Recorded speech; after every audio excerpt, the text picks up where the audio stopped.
अली इमाम वरस्तो वनम गुलाम अली।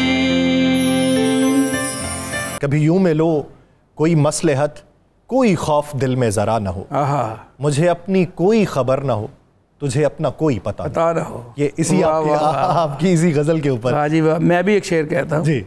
मैं मिलने की हरदम दुआ मांगता हूँ, उन्हें रूठ जाने की आदत पड़ी है, मगर दिल के हाथों से मजबूर हूँ मैं, मुझे भी मनाने की आदत पड़ी है। बहुत अच्छा। हाँ साहब, किस मुल्क में आपको सबसे ज़्यादा मज़ा आया पाकिस्तान से हट के? कौन से मुल्क में आप गए जहाँ पर आपने देखा कि इस फ़न की इतनी कदर है कि आपने गाना गाया, आपने गज़ल या कवाली, और उस पर आप भी मस्त हो गए? नॉर्वे में मैं एक ओस्लो मेला होता है वहाँ पे हर साल, तो खालिद सलीमी साहब है वो करवाते हैं, गवर्नमेंट उसमें इन्वॉल्व होती है, पूरा एक माहौल बीच के ऊपर कोई 40,000 या 50,000 वहाँ पे लोग आए होते हैं। तो वहाँ पे मुझे बड़ा अच्छा लगा परफॉर्म करके। और वहाँ पे एक वाक़या भी है मेरे साथ हुआ कि मैं परफॉर्म कर रहा हूँ तो मैं स्टिल देख रहा हूँ कि वो सामने एक खातून खड़ी हैं और वो देख के रो रही हैं मुझे। अच्छा, मैंने कहा ये क्यों रो रही हैं? बहरहाल बिहाइंड स्टेज गया आफ्टर शो, तो वो मेरे पीछे वो मुझे फॉलो करने लगी। तो मैंने फ़ोन किया, मैंने कहा जी ये खातून है तो मुझे फॉलो कर रहे हैं, तो प्लीज़ आप आएँ। तो वो सलीमी साहब और सारे वो मेरे पास आ गए। उन्होंने उनसे पूछा भी आप क्या ये मैटर है? तो उन्होंने कहा वो ईरान की मुसव्वरा थी। सही। तो उन्होंने कहा कि ये जब मैं ईरान में होती थी तो मुझे ये मनकुन तो मौला गाता हुआ ये बंदा मुझे ख्वाब में इसको मैंने देखा, और मुझे ये मौला ने फरमाया ये आपको कहीं ना कहीं मिलेगा। तो कहते मैं तो वैसे ही आई हुई थी, तो उसकी लैंग्वेज भी जो थी वो नॉर्वेजन थी। तो वो फिर मुझे ट्रांसलेट करके बताते थे कि इसके ख्वाब में ये आया कि तो आप मिलोगे इसको, क्योंकि वो मुझे नहीं जानती थी, वो तो वैसे आई। तो उन्होंने कहा ये तो वही आवाज़ है। तो ये जब मैंने सुना तो मैं तो खुद रोने लग गया। मैंने कहा मौला के दरबार में मेरी इतनी मंजूरी है। दो शेर अगर आप सुना दें।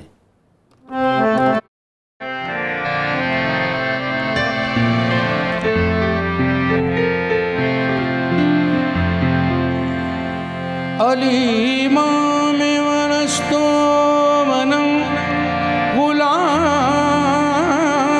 अली, हजार जाने गिरामी फिदाए नाम अली,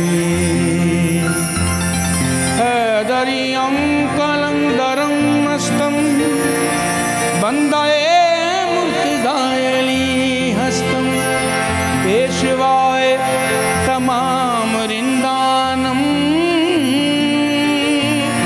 के सगे हुए शेर यज़दानम, मन कुल तो मौला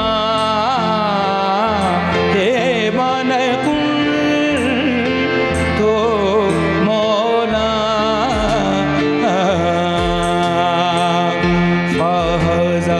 अली मौला मौला दर्द दर्दानी, हम तुम तना ना ना ना तना ना रे, या लाली अल्लाह या ला रे, या लाली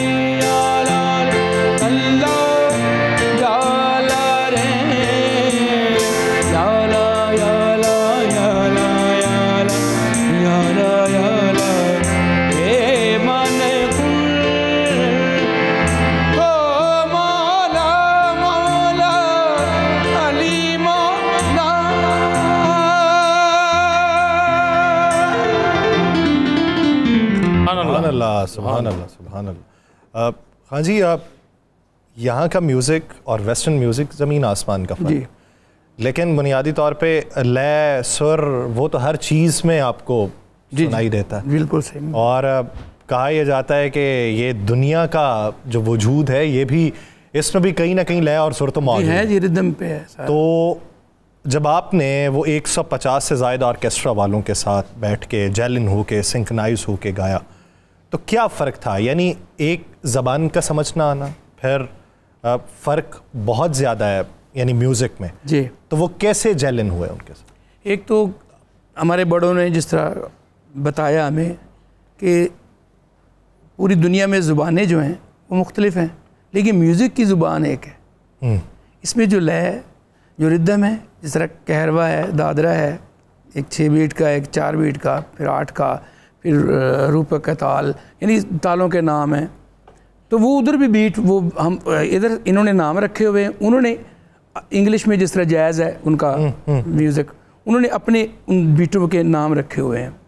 तो एक तो ये सेम हो गया कि समझ आती है 1 2 3 4, ये समझ आती है। जिस तरह हम पीटी करते होते थे अपने स्कूल में, तो वो भी एक लय में होती थी।